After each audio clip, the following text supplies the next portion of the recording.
नमस्कार विद्यार्थी मित्रांनो, स्वागत आहे आपलं संस्कृत शिका या चॅनलवर नवीन असाल तर चॅनलला लाईक करा, शेअर करा, सबस्क्राईब करा। तर आजपासून जे नवीन चॅनल चालू केलं त्याला भरभरून आपण प्रतिसाद मिळावा अशी मी सदिच्छा करतो।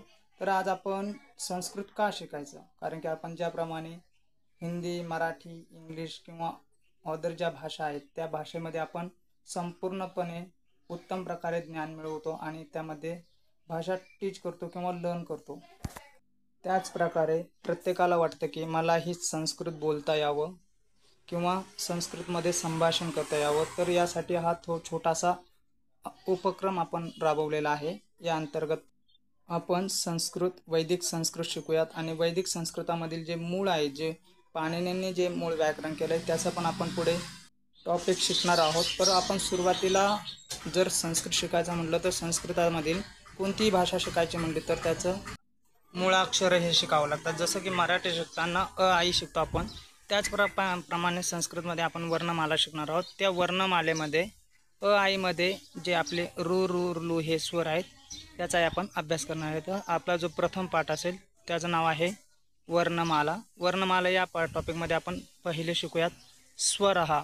संस्कृतमध्ये कोणत्याही शब्दाच्या पुढे ज्यावेळेस विसर्ग लागतो, जे दोन डॉट म्हणतो आपण, जे दोन विसर्ग त्याला विसर्ग म्हणतात। तर त्या संस्कृताला ज्यावेळेस संस्कृत कोणत्याही शब्दापुढे तो विसर्ग लागतो त्यावेळेस त्याचा उच्चार ह असा होतो। तर आपण आता प्रथमतः बघूयात की स्वर हा स्वर जे असतात ते दोन प्रकारचे असतात, एक ऱ्हस्व स्वर असतात आणि दोन दीर्घ स्वर असतात। प्रथम स्वर हा आहे तो ऱ्हस्व आहे।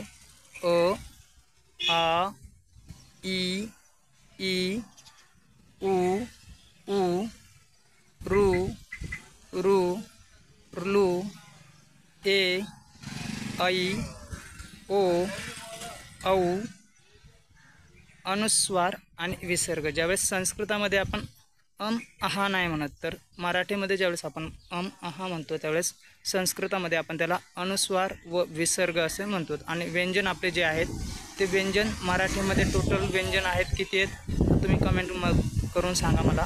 तर मराठीमध्ये एकूण 36 व्यंजन आहेत, तर संस्कृतामध्ये जे व्यंजन आहेत त्यामध्ये 34च व्यंजन आहेत आणि आपले 13 स्वर बसतात।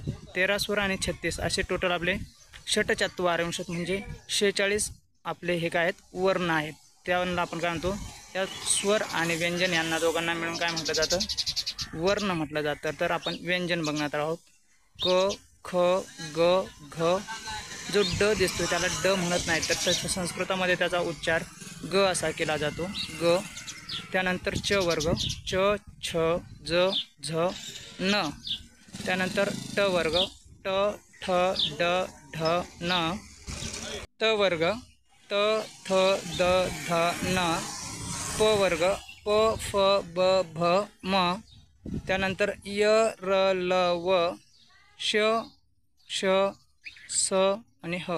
जर तुम्ही आता म्हणाल की व्यंजन जे आहेत त्यामध्ये ह पर्यंतच का शिकवलं जातं, तर संस्कृतमध्ये जे आहे ह पर्यंतच व्यंजन आहेत। त्यानंतर ळ आणि क्ष जे आहेत ते संयुक्त अक्षर म्हणतात। त्यांना आपण पुढील पाठामध्ये शिकणार आहोत की स्वरांची संख्या किती, त्यानंतर व्यंजनांची संख्या किती, किंवा स्वर आणि व्यंजन एकत्र बनवून काय होतं। ज्यावेळेस एखादा स्वर मिसळला किंवा एखाद्या व्यंजनामध्ये स्वर मिसळला तर त्याला संयुक्त व्यंजन म्हणतात। आपण ते संयुक्त व्यंजनसुद्धाही पुढे शिकणार आहोत। तर आज आपण प्रथम पाठ शिकलात, आपण याचा चांगला अभ्यास करावा। जर काही अडचण आल्यास आपण कमेंट करू शकता।